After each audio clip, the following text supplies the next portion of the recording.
Ser podcast. Si amanece, nos vamos con Roberto Sánchez.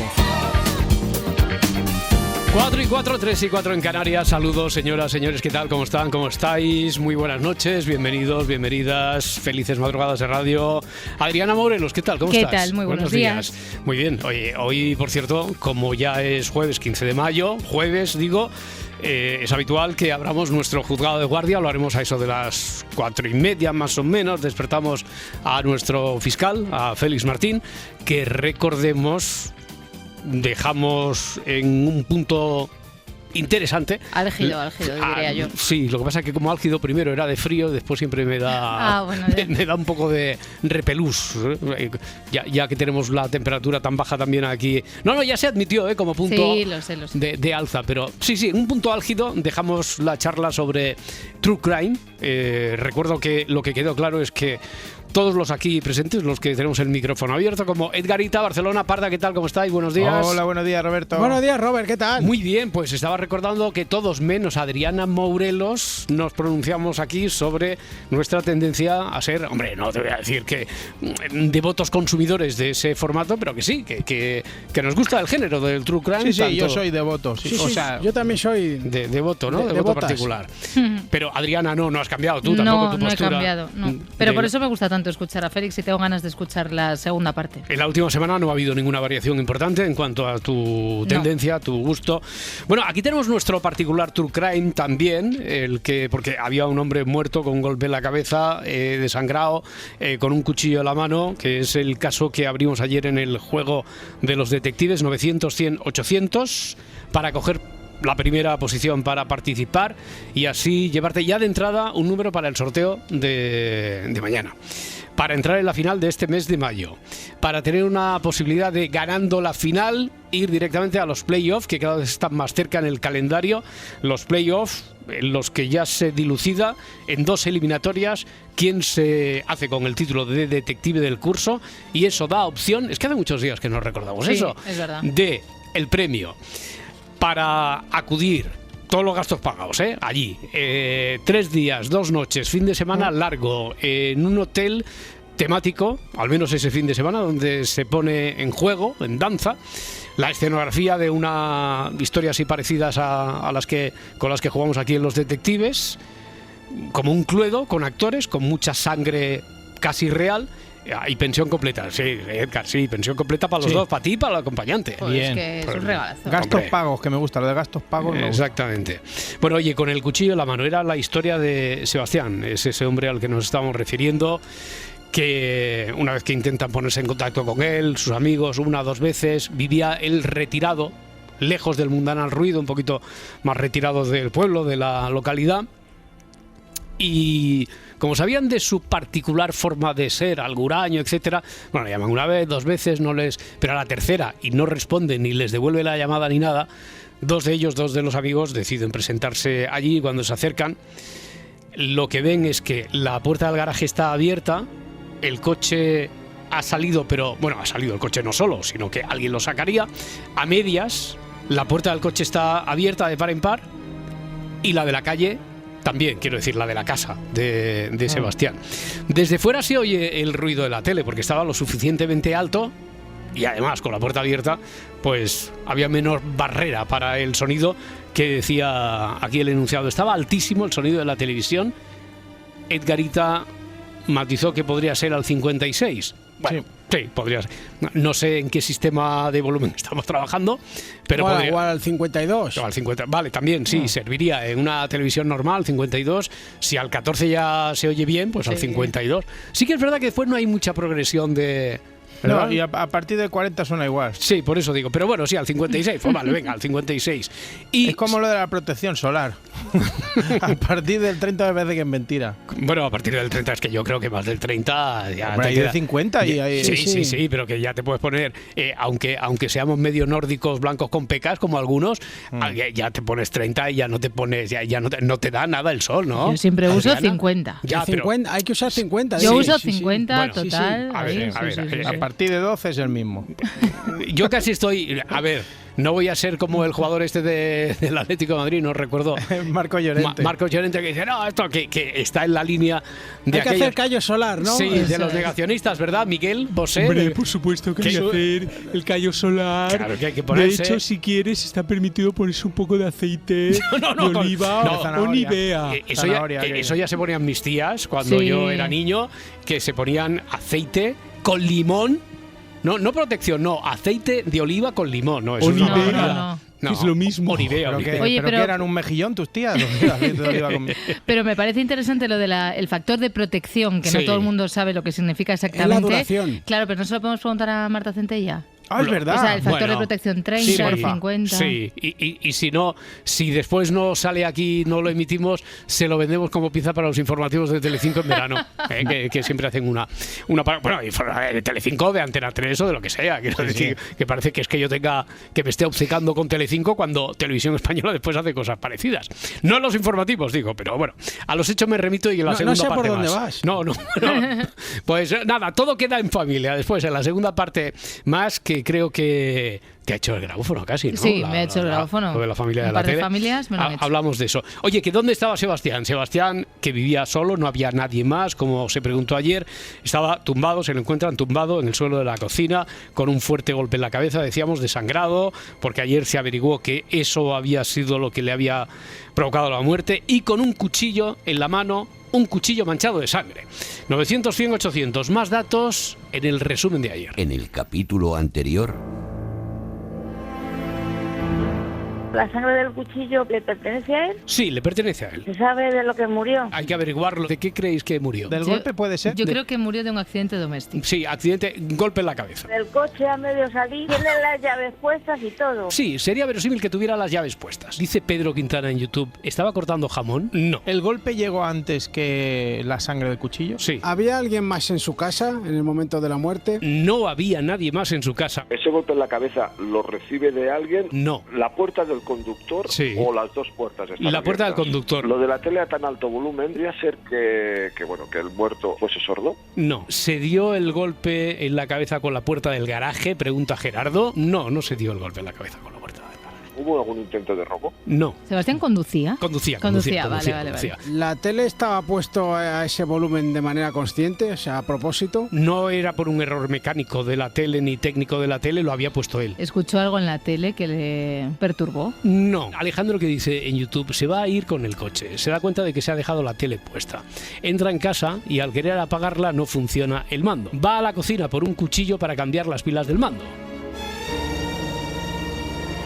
No es eso del mando, de la tele, de... ¿Lo del volumen de la tele lo ha puesto él o es que se ha caído encima del mando y lo ha subido? No, él la había puesto. Y lo de la sangre del cuchillo es del golpe en la cabeza. Te digo que sí. Tiene el cuchillo en la mano porque está cocinando. No. Sé que estuviera descargando lo que iba a cocinar. No. Esteban pregunta en YouTube si el coche ha entrado en la casa por accidente. No, el coche está como si hubiera sacado el morro del coche. ¿La tele estaba muy alta para poder escucharla desde la calle? Él no lo había puesto con esa intención. Yo quiero saber si el coche se estropeó y dio un fallo. Sí, si lo el típico, coche se quedó a medias porque se pasó algo. No. Él sale de la casa con el cuchillo ya en la mano cuando va a buscar el coche. No. Vuelve desde el coche, vuelve hacia la casa para bajar el volumen de la televisión. No. Marcela tiene la teoría de que el cuchillo pudiera estar en el auto y lo lleva hacia la cocina. No. Él vuelve a la casa porque va a buscar un cuchillo. No es exactamente porque vaya a buscar el cuchillo. ¿El cuchillo era para defenderse de algo? No. 900, 100, 800, detectives de Si Amanece Nos Vamos. Antonia, desde Córdoba, ¿qué tal? Si amanece nos vamos. Si amanece nos vamos. Amanece. Antonia, a ver, que te hago una pregunta de las que escribe aquí. Mira, esta la escribió ayer José María en YouTube, no tuvimos tiempo de leerla. Dice, suena la alarma de la casa y entra corriendo y tropieza y se clava el cuchillo. El cuchillo que llevaba en la mano, porque además dijimos que no lo llevaba desde la entrada, no estaba en el coche. No, si apartamos la pregunta solo de si suena la alarma, te diré que no. Antonia, ¿tú qué piensas? Pues y lo del cuchillo tampoco. No, lo del cuchillo ya hemos dicho que tampoco. Mandé un correo Sí. y que no sé si lo habrá visto, pero entonces como estaba despierta, digo, sin llamo y lo saludo. Vale, pues entonces ya no lo busco, Antonia, que afortunadamente llegan muchos correos, pero bueno, a ver, Claro. si me encuentro ahora con alguno tuyo, ya digo, venga, esto ya está dicho. ¿Qué preguntas tenías allí, Antonia? Pues preguntaba si cuando se golpeó la cabeza estaba preparando la mesa para comer y por eso se dio el golpe y por eso estaba con el cuchillo en la mano. Vale, cuando se dio el golpe en la cabeza, no estaba preparando la comida. Para la comida, ¿no? No estaba preparando para comer. Pues, pero el cuchillo no era ni para defenderse ni nada. El ¿no? cuchillo no era para defenderse. Bueno, pues entonces por eso lo pregunto, me parece que lo han preguntado ya. ¿Qué más? Y ahora lo de la tele no sé, porque la tele la tenía puesta solamente porque le gustaba escucharla mientras que estaba por la casa. Pero, no era por nada especial. Pero y había salido, se supone que hace el coche ahí, que ha salido del parking, del garaje, pero que está ahí con la puerta abierta, la puerta del garaje, la puerta de casa, y la tele puesta, y él muerto allí en la cocina. Bueno, la puerta de la casa abierta no me cuadra. Claro. La puerta de la casa. Desde el principio ayer dije que, hombre, con una frase a lo mejor no lo vamos a solucionar todo, después habrá que ir hilvanando, pero con una frase alguien se podría llevar el número de caso solucionado y después ya podríamos entrar en detalle, porque han pasado muchas cosas aquí, pero hay una frase que lo explicaría todo. Pues yo la frase no se me ocurre, porque la cochera, puede que incluso la cochera, he pensado también que no fuera la cochera suya privada y el coche fuera incluso de otro vecino. No, porque no tiene... Mira, espera, vale. Esto es una pregunta interesante.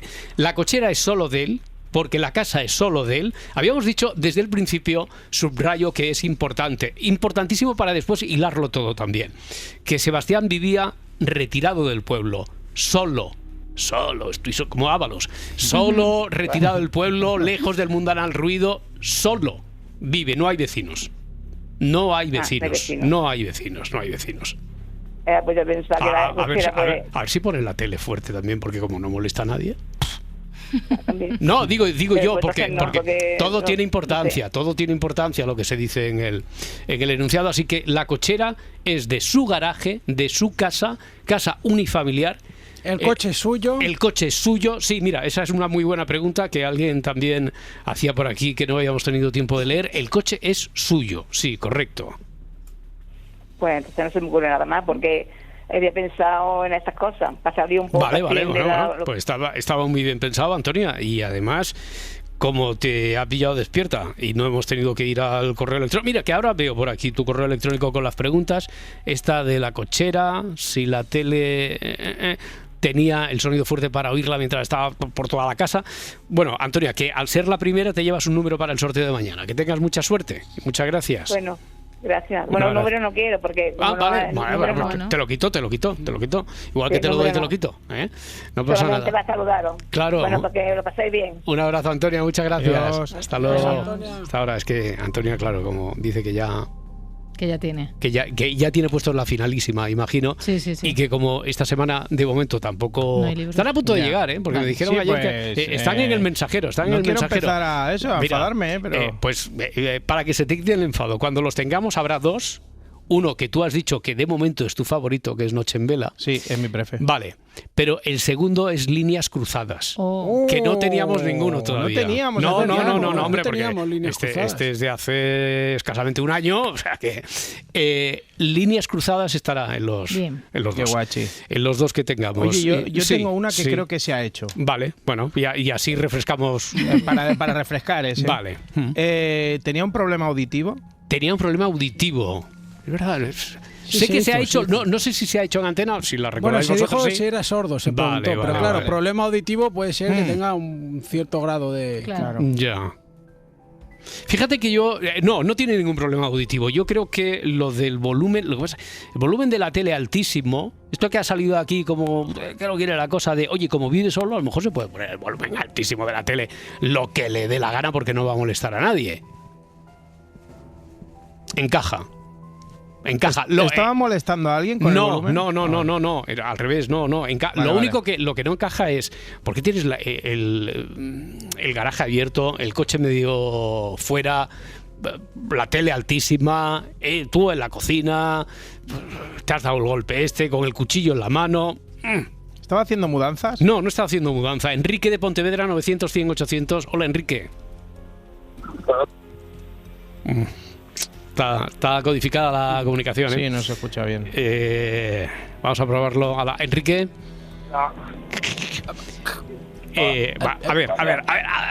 Vamos a ver si nos ayuda la cobertura. Hola, si amanece nos vamos. Perdona, que no se escuchaba. No, ni nosotros tampoco a ti. ¿Me escuchas? Ahora sí. Ahora perfecto. Hola, buenos días. Buenos días, hombre.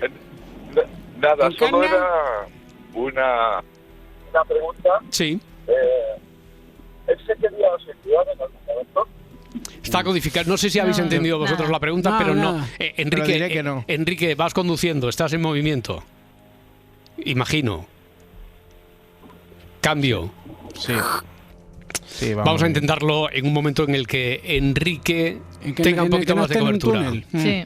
No sé. A veces no hace falta estar en un túnel, pero es que está en un lugar orográficamente, parece un poco complejo. Falto de cobertura. Es que ¿habéis entendido algo de la pregunta? No. Que estaba ahí. Qué lástima, porque a lo mejor la pregunta era buena. Que también te digo que no hace falta estar en ruta, que pero en Barcelona hay sitios en el centro que es que no hay cobertura. Totalmente. A veces hay como una sombra especial, ¿verdad? Aunque estés en el centro. Te pone 3G y aunque no hay ni 3G ni 6G. Claro, aunque estés rodeadísimo de edificios donde supuestamente a una manzana como mucho hay un repetidor de telefonía, pero hay efectos de esto de... Mira, hay una calle en el centro de Sardañola donde la radio casi ni se oye. ¿Calle San Ramón? No, Bueno, es que solo conozco esa. Ya. Bueno, mira, de hecho, la alcaldesa solo conoce esa. No. En la calle San Ramón, antes de hacer curva, cuando entras desde los Cuatro Cantons, en frente de Ripollet, primero es Avenida Primavera, giras a la derecha, es... Avenida Primavera para arriba, y después San Martí, y después se convierte en San Ramón. Pues vale. Sí, es la misma. Pues cuando es San Martí, no hay cobertura. Ahí no hay cobertura de ningún tipo. En San Ramón sí. En San Ramón ya sí, en San Ramón es a partir del ayuntamiento para arriba, ya camino de San Cugat, ahí ya se abre algo más, pero tampoco te creas que va habiendo más dinero. Sí. No. Enrique de Pontevedra, 900-100-800, vamos a intentarlo otra vez, porque a ver si ha pasado ya por el monte que le estaba haciendo de Tapia. Enrique, ¿sigues ahí? Sí, hola. ¡Hombre! ¿Cómo suena ahora? Pero esto parece 5G. 5G. Enrique, que no te habíamos oído, no te habíamos ni entendido la primera pregunta que hacías. ¿Cuál era? Vale, de hecho la primera es la única que se me ocurre. Vale. ¿Tenía intento de suicidio? No. No, no, qué lástima. También veo que por aquí alguien... Mira, Julen dice, el muerto, ahora ya muerto, antes de estarlo tenía intención de suicidarse. También pregunta Julen si el coche estaba arrancado. Dijimos que era verosímil que pudiera tener las llaves puestas. Verosímil, no necesario. Verosímil, pero no, arrancado no, y no tenía intención de quitarse la vida, Enrique. Bueno, pues nada. Oye, muchas gracias por el esfuerzo. Muchas gracias por volver a intentarlo. Chao. Buen viaje. Hasta luego, Enrique. Vale, tengo una. Y yo también. A ver, ¿Parda? ¿Tenía intención de ir a algún sitio con el coche? No. Todavía lo hace más paradójico esto. No tenía intención de ir a ningún sitio con el coche, pero había sacado...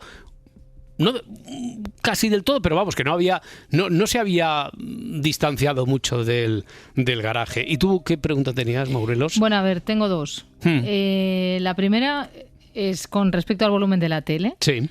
¿Puede ser que se haya caído al darse el golpe encima del mando de la tele? No, mira, el mando, ya creo que medio lo han insinuado para que quede claro. Él está en la cocina, la tele está en el salón y el mando de la tele está en el salón. No, vale, no ha sido accidentalmente, sino que yo me quedaría solo con que el volumen, lo que pasa está que alto porque puede tenerlo alto. Esto sí, porque le da la gana, porque vive solo, porque no hay nadie, porque no hay ningún vecino, pero Es que a mí eso del mando me pasa mucho. Ya, pero no, a Sebastián le pasa otra cosa, desgraciada, pero esto del mando no le ocurre. Pasa algo peor.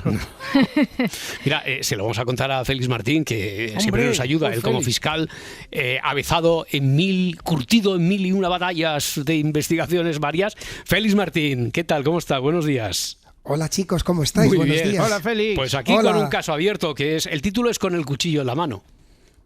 Te contamos de qué va. Por favor. Estamos investigando desde ayer.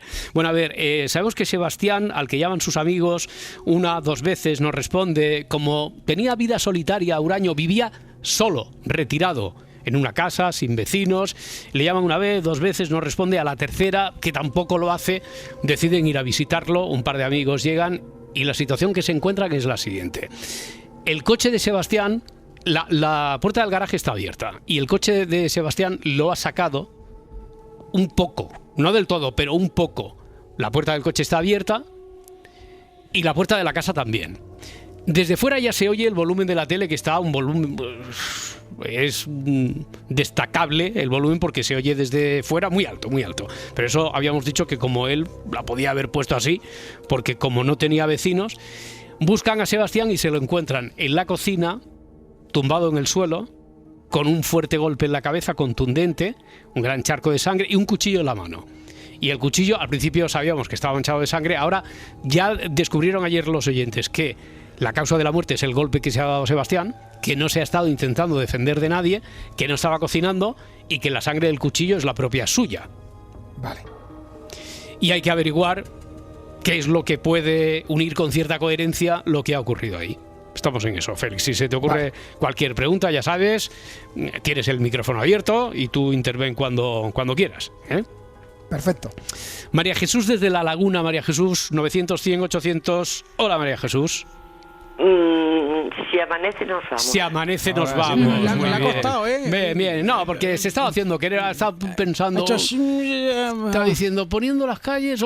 No, si amanece nos vamos. Muy bien, María Jesús. Bueno, además aquí 1 hora menos. Claro. O sea, has tenido 1 hora más. Ahora tienes 1 hora más para ponerte al corriente de la historia. María Jesús, ¿qué se te ocurre? ¿Tú tienes alguna idea clara sobre esto ya o no? No, idea clara no tengo. Pero se me ocurre algo que como nadie ha dicho ni preguntado, tenía un animal doméstico en casa, un perro. ¿No lo han preguntado eso? No. Pues no tenía ninguno. Como vivía solo, alejado. Pero solo sin animal doméstico ni nada. Ya. ¿Alguna cucaracha por ahí rondando y poco? Bueno, como mucho, pero a la que no le echaba muchas cuentas. No sé, yo pensé como vivía pero solo, alejado, el animal doméstico... Normalmente tienes un perro, no sé. Pero tú lo preguntabas así como elemento para ver si después, una vez que hubiéramos sabido que sí que tenía animal, o esto podría explicar todo. El que tuviera un perro podría explicar lo que le ha pasado a Sebastián. No, ¿verdad? Que le había dado con la pata al mando para subir el volumen. No, únicamente, bueno, pues si tenía un animal que yo no sé qué tenía que ver con la historia, digo, a lo mejor alguien sí sabe. No nos empeñemos, ahora que dice la Parda lo de la pata, no nos empeñemos en porque él ha puesto el volumen de la tele. Digo para el resto de oyentes, la incoherencia está en que, porque ha salido... a la vez que después está en la cocina, el golpe, y el volumen de la tele ya sabemos que está altísimo porque él lo ha puesto, así. Pero claro, parece que no tiene mucho sentido que lo ponga cuando va a un sitio, va a otro, va a un lado, ¿vale? Pero que no ha sido, no ha venido nadie ajeno a ponerlo, él no lo ha puesto, pero que suene así la tele cuando él ha hecho todo eso, no quién lo ha puesto, ¿eh? Lo que nos tiene que extrañar un poco, en todo caso, sería que esté sonando la tele en esa circunstancia. Bueno, María Jesús, lo que más me extraña es lo del cuchillo con sangre. Claro. Es que es con lo que juegan las historias estas, con la extrañeza, que no, pero después ya veremos cuando digamos, hombre, esto se explica así fácilmente. Mira cómo se ríe María Jesús. Después parece tan sencillo. Claro. Así cualquiera, ¿eh? Claro. Sí. Bueno, pues nada. Eso es lo que le digo yo a los guionistas. Claro, después parece tal... Y ellos se ríen conmigo. Podemos empezar por la solución. Podríamos empezar también. Yo me acuerdo cuando lo del iglú... Sí, por ejemplo, que era esa la trampa. Los guionistas suelen empezar ellos por la solución. Suelen buscando la solución, claro, la paradoja. Claro.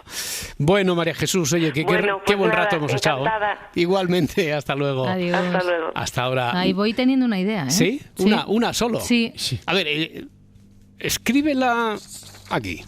Vale. Que mientras leo una cosa, es que cuando has dicho voy teniendo una idea, no sé, ¿sabes como cuando creo que la parda ya lo ha acertado, ya lo tiene y después es así? Vale.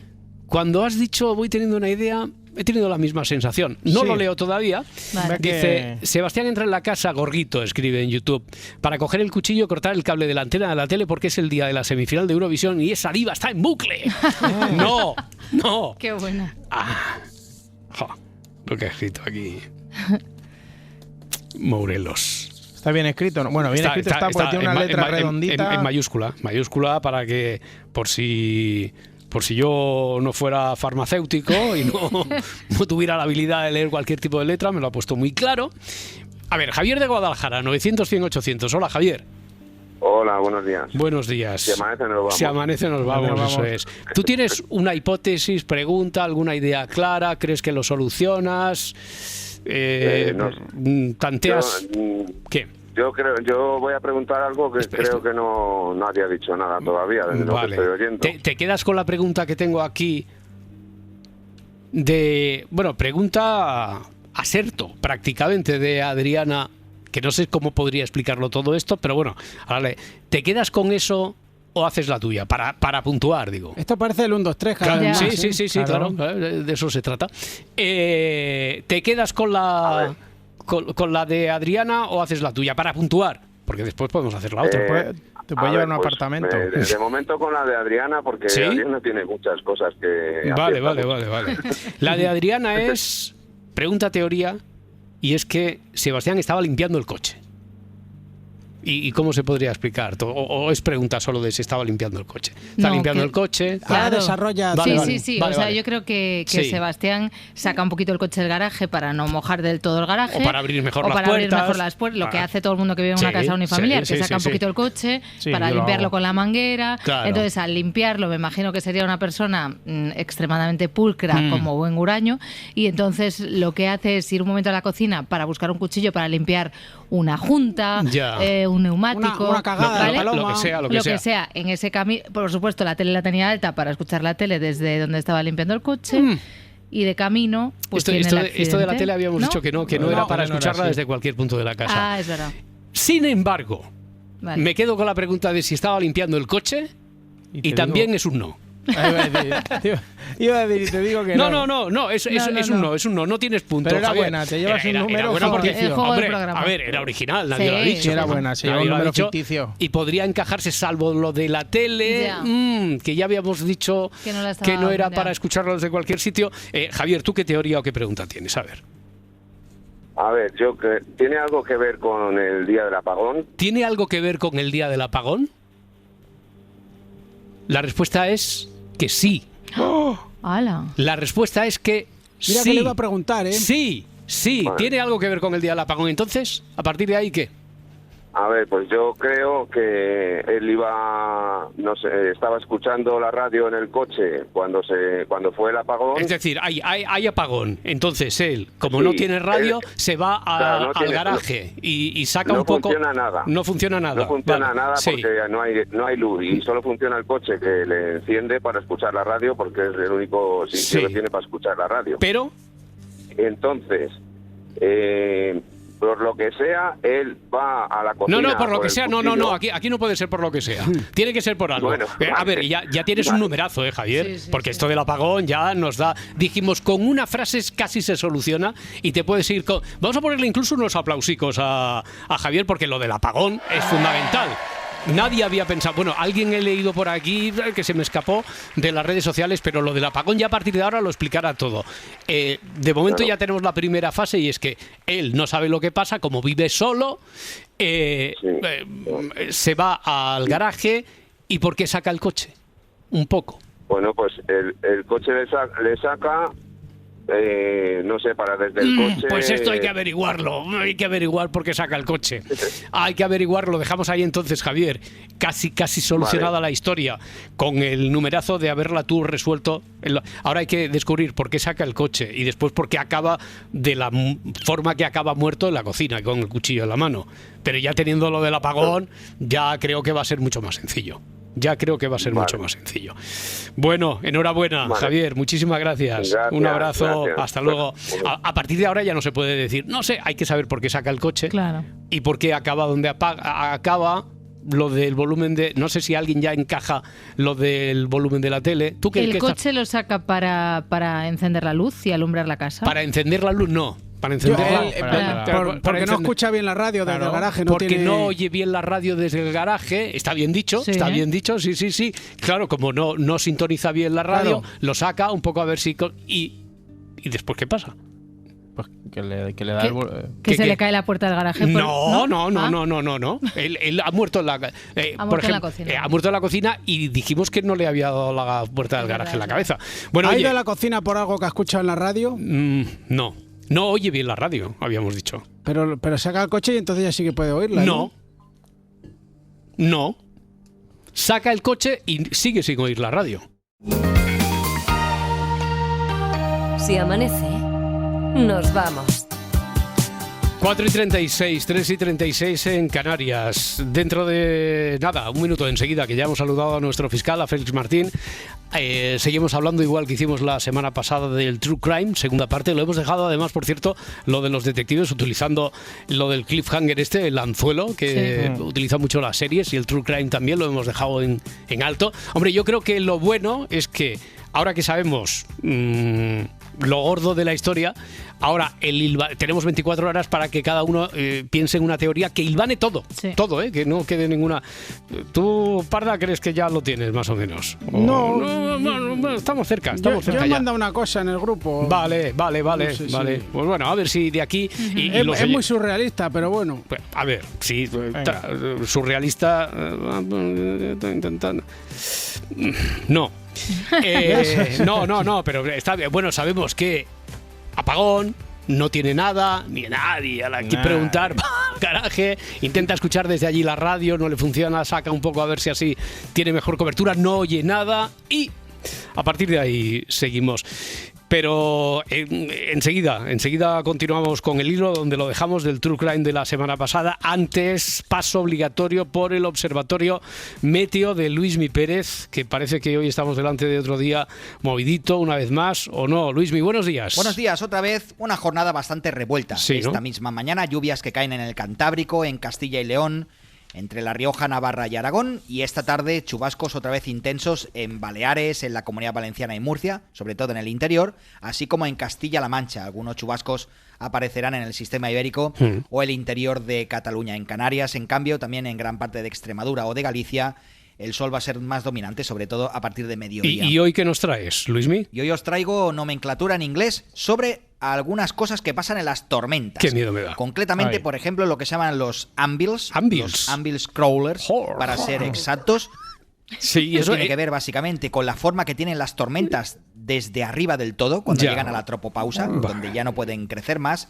Y también lo que se llaman los inflow, los sitios por donde sube el aire para que luego esas tormentas crezcan y se desarrollen con mucha intensidad. También se les puede llamar las chimeneas de las tormentas. Por tanto, tenemos esos anvils, que son los yunques, y también las chimeneas, que son sitios completamente diferentes a un yunque. Luego os explico un poquito de todo eso. Anvils inflow, anvils crawlers y and the middle of the road. Bueno, dentro de un ratito, como Luismi Pérez. Vamos.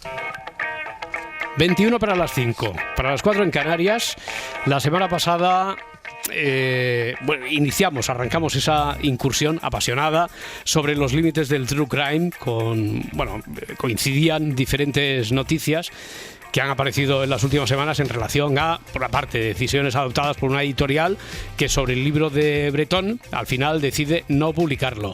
Una plataforma, Netflix, que tenía ya en parrilla, esto es un término un poco antiguo de la televisión lineal, pero vamos, que tenía previsto ya ofrecer otro True Crime, en este caso audiovisual, y que por una decisión judicial en este caso, lo tiene que, o acaba cancelándolo. Oye, Félix, por cierto, a quien ya habíamos saludado, buenos días de nuevo, Félix.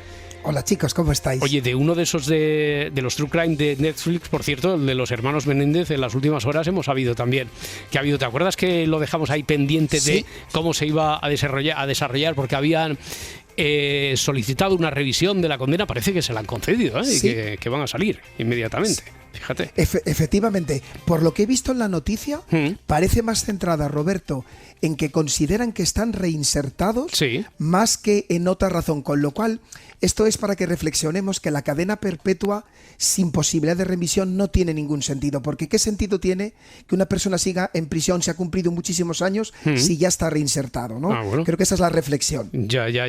No sé si la revisión de condena que había hecho su defensa iba por ahí o no. Esto es un argumento al margen de lo que había pedido la defensa, pero en cualquier caso sí que desde luego casa totalmente con esto que nos has hablado muchas veces de la condena perpetua o de la condena revisable.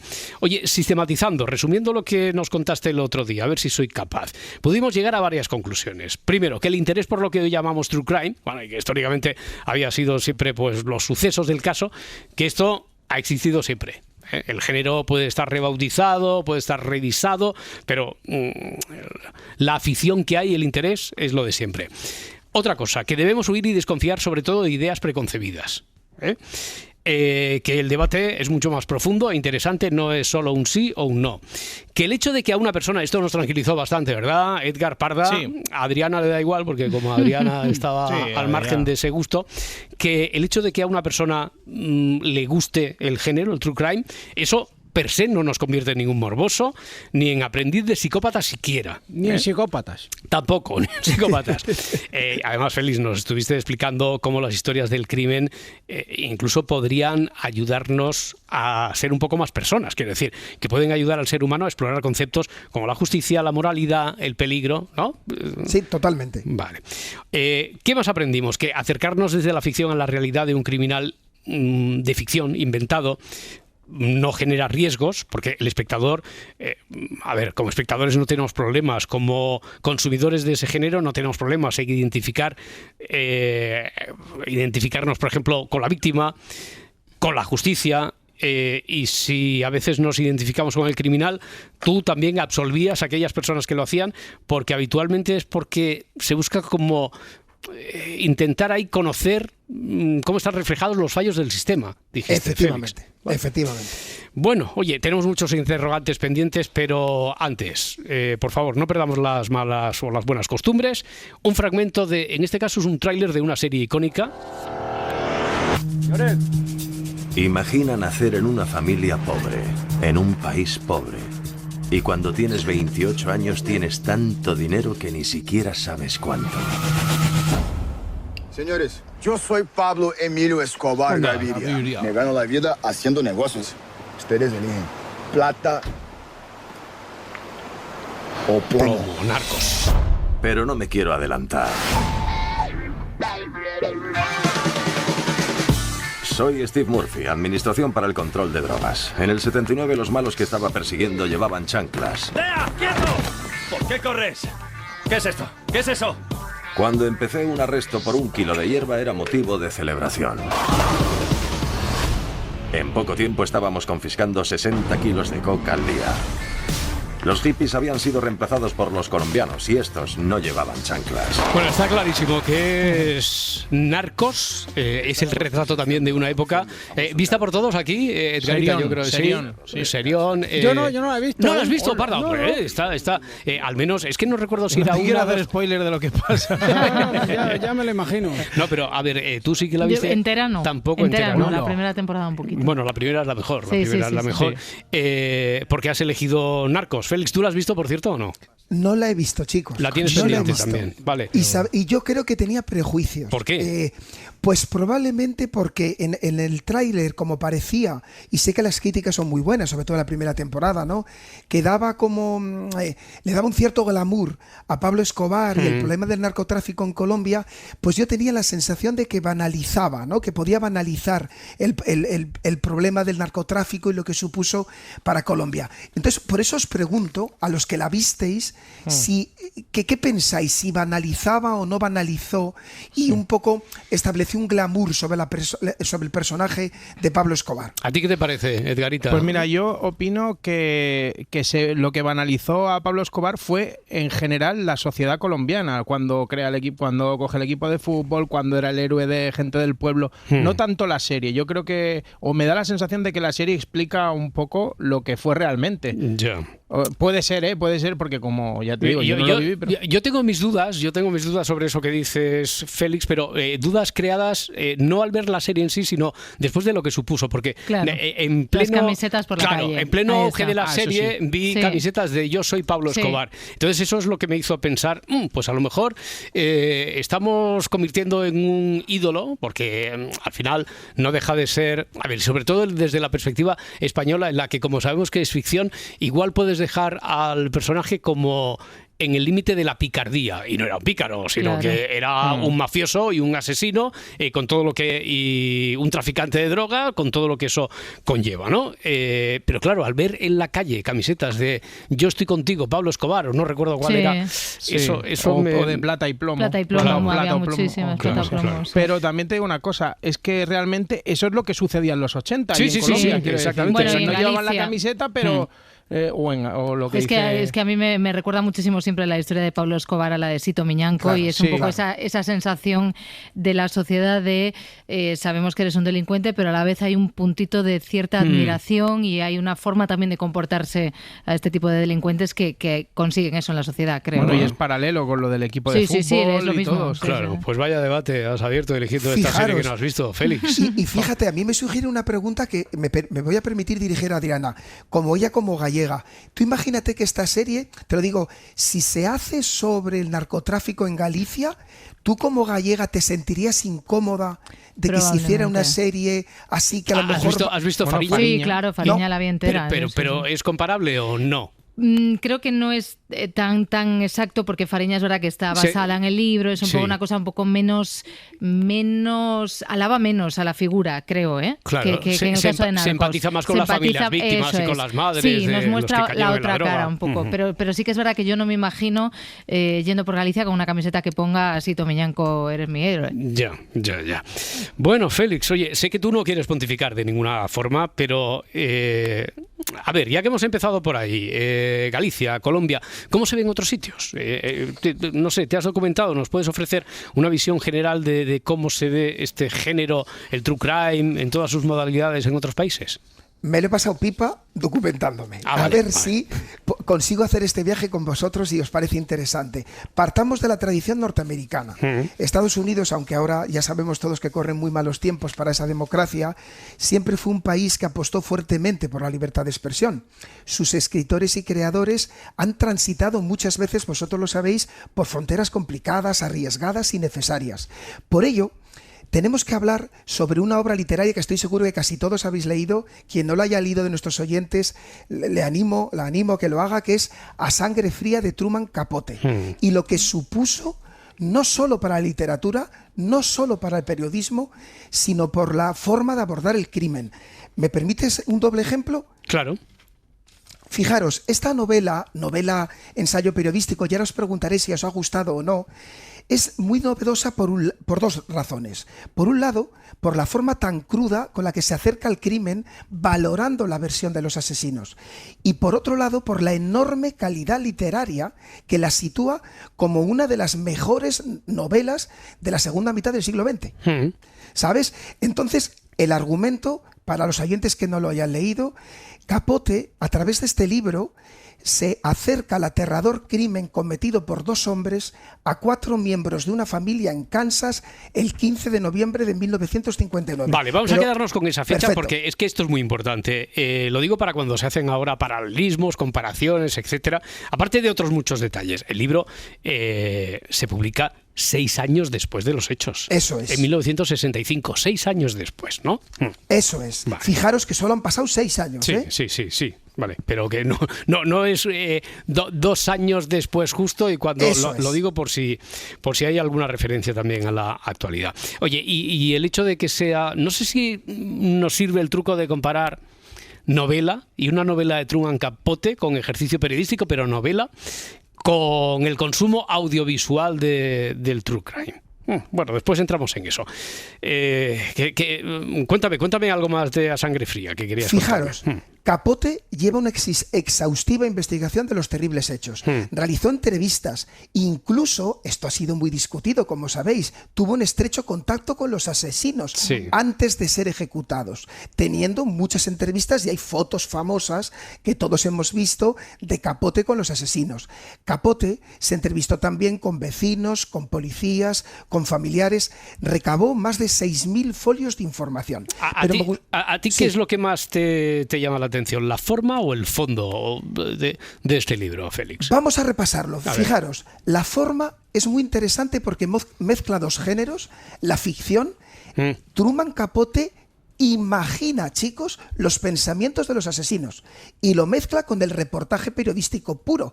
Por ejemplo, transcribe los informes psiquiátricos de los acusados. La novela está escrita como historias paralelas, narra por un lado la vida de las víctimas y de los asesinos. La obra entra en cómo fueron los hechos, cómo son las personalidades de los asesinos, su vida previa, la investigación del crimen, la detención, el juicio y la ejecución.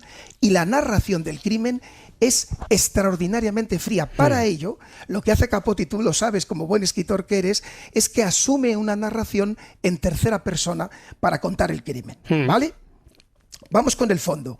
La obra de Capote va mucho más allá del suceso concreto. Y aquí está mi defensa de esta obra, ya adelanto mi posición. Toca muchos temas que generaron gran debate en Estados Unidos. El origen de la maldad, hasta qué punto vivencias en la infancia condicionan cómo somos en la edad adulta, el mal gratuito existe, la cárcel como castigo y no como instrumento de reinserción social, la pena de muerte como respuesta social violenta a la violencia. Estos debates fueron necesarios en Estados Unidos y generó un debate sano para la democracia americana. En aquel momento, Félix, pero no sé si A Sangre Fría se podría haber escrito hoy en día, o a lo mejor hoy el autor tendría también problemas para publicarlo, como hemos visto ahora.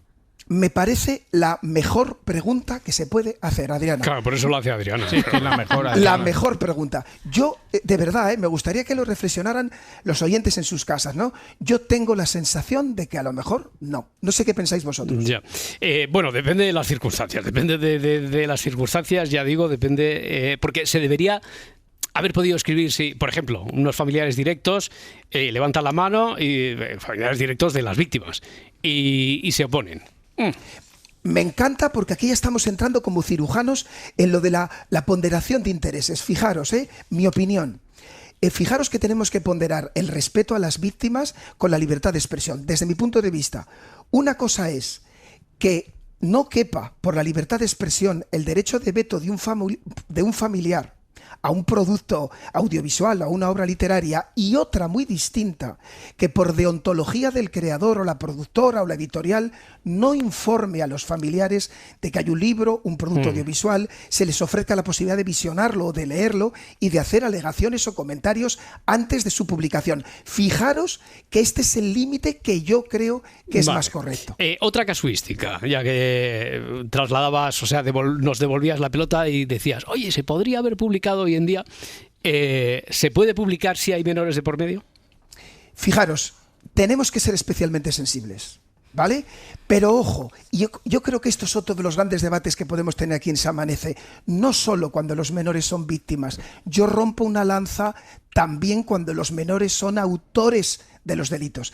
Y esto me ha gustado mucho en la preparación del guión, Robert, y me he puesto a ver cómo se trata, por ejemplo, en los medios públicos, cómo se aborda la información de los medios públicos cuando afecta a menores. Y he entrado, para comentarlo con vosotros, al Código Deontológico de Radio Televisión Española. ¿Y qué dice? ¿Qué dice? Pues me he sentido orgulloso, fijaros, dice 3 cosas. La participación en delitos. Cuando un menor sea protagonista de un delito, la obligación de los profesionales de Radio Televisión Española es protegerlo, sea víctima, testigo o acusado. En el caso de un menor declarado culpable por un juez, se respetará escrupulosamente su derecho a la protección de su intimidad. Sigue diciendo, entrevistas a menores de edad relacionados con delitos. Los profesionales de Radio Televisión Española, ojalá esto se extienda por todos los medios de comunicación, se abstendrán de entrevistar o grabar a menores de edad sobre temas relacionados con actividades delictivas o encuadradas en el ámbito de su privacidad. Si se considera imprescindible por razones informativas, será necesario distorsionar la voz y desfigurar la imagen para evitar su reconocimiento. Y se protege también la identidad del menor. Nunca se puede revelar ni la identidad, ni la imagen, ni cualquier dato que pueda identificar un menor. Esto es deontología, chicos. Esto es deontología. Bueno, aparte de la deontología, cuando hablamos de otras barreras de protección en este debate, se pone, por ejemplo, bueno, pues depende de la calidad literaria o la calidad del producto audiovisual. Eso nos puede servir de límite. ¿Quién pone los límites? Quiero decir, ¿quién pone los límites de la calidad? ¿Quién dice esto sí, esto no? Esto es bueno, esto es fetén. Esto es muy difícil, ¿no?, de ponderar, Félix. Esto es el otro dedo en la llaga que has puesto, Roberto, perfectamente. Esto es uno de los puntos más polémicos y tenemos que tener muchísimo cuidado, porque como tú dices, ¿cómo medimos la calidad literaria audiovisual? Y os pongo un ejemplo que es perfecto para mí y que a mí me hizo cambiar, y lo reconozco. A ver si os pasa igual. El acercamiento que hizo al Holocausto la película La vida es bella. ¿Os acordáis? Sí, claro. Si os acordáis, cuando se estrenó, algunos críticos criticaron el uso del humor en relación al Holocausto, argumentando que minimizaba la gravedad del sufrimiento, mientras que otros han sostenido, y parece que esto es lo que ha triunfado, que precisamente su condición de obra maestra viene dado por la forma en que la película tiene de afrontar el tema de una manera creativa y conmovedora. Fijaros. Ya, pero está claro que hay ese consenso del que hablas una vez que ya se ha hecho la película. ¿Qué pone los límites antes? Quiero decir, que todo lo demás entonces es censura. Lo digo por hacer un poquito de abogado del diablo, porque si tú no sabes qué es lo que va a hacer Benigni y después ves una película donde se está haciendo humor sobre la Segunda Guerra Mundial y es por consenso así mundial desagradable, la película, ¿quién la prohíbe? ¿Quién decide que eso puede ser hiriente? Es muy complicado eso, ¿no? Muy complicado. Muy complicado, muy complicado. Oye, ¿dice algo la ley cuando el autor, escritor, que a veces puede hablar con el criminal o ser el mismo criminal, aprovecha la obra para introducir su visión personal que se aparta a lo mejor de la verdad jurídica? O si tiene ese autor, escritor, a lo mejor el criminal, ganancias por escribir el libro o por conceder una entrevista. ¿De eso dice algo la ley? ¿Eso hay alguna barrera de protección también ahí o no? La hay. Vamos a subrayarlo en fosforito con 7000 colores para que la gente lo sepa. La ley dice expresamente, chicos, y lo digo con orgullo, que se consideran intromisiones ilegítimas en los derechos al honor, a la intimidad y a la propia imagen 3 cosas. La utilización del delito por el condenado en sentencia penal firme para conseguir notoriedad pública. La segunda, la utilización del delito por el condenado en sentencia firme para obtener un beneficio económico. Tercera, la divulgación de datos falsos sobre los hechos delictivos cuando ello suponga el menoscabo de la dignidad de las víctimas. Esto está prohibido por ley. Ya. Y tenemos que, los jueces, los fiscales, la policía, tenemos que perseguirlo. Eso en cuanto al criminal, autor, condenado, ¿es legítimo que se pague a una víctima para obtener su testimonio? Buf. ¿Legalmente está prohibido? No está prohibido. No está prohibido. Deontológicamente creo que es muy cuestionable y lo digo con el máximo respeto. No sé lo que pensáis vosotros. Ya, es delicado. Sí. En otros países los condenados pueden obtener ganancias vendiendo, por ejemplo, exclusivas o publicando libros. En otros países, la pregunta ya sé que es muy general, pero bueno, por resumirla en un minuto. Félix. Fijaros, en un minuto. En Estados Unidos, Nueva York, el estado de Nueva York, fue el primero que en 1977, para pedir que un asesino que había matado en un crimen muy famoso, se forrara con un libro, hizo una ley que le bloqueaba las ganancias. Esa ley fue declarada después inconstitucional. Fijaros, pero luego se han hecho leyes parecidas en Estados Unidos, en Francia, en Canadá, en Inglaterra, para intentar decomisar las ganancias por el crimen. No se puede lucrar un criminal que ha matado a una persona, chicos, no se puede lucrar. Bueno, pues básicamente yo creo que casi que lo has contado todo lo que querías, ¿no, Félix? Sí. Yo creo que sí, yo creo que sí. Bueno, pues la próxima semana más, amigo. ¿Os queda alguna duda, alguna pregunta, alguna reflexión al respecto? No, todo perfecto. Nada, pues ya está. Se levanta la sesión, señoría. Félix Martín, fiscal. Hasta la próxima semana, amigo. Chicos, abrazo inmenso. Un abrazo, hasta luego. Chao.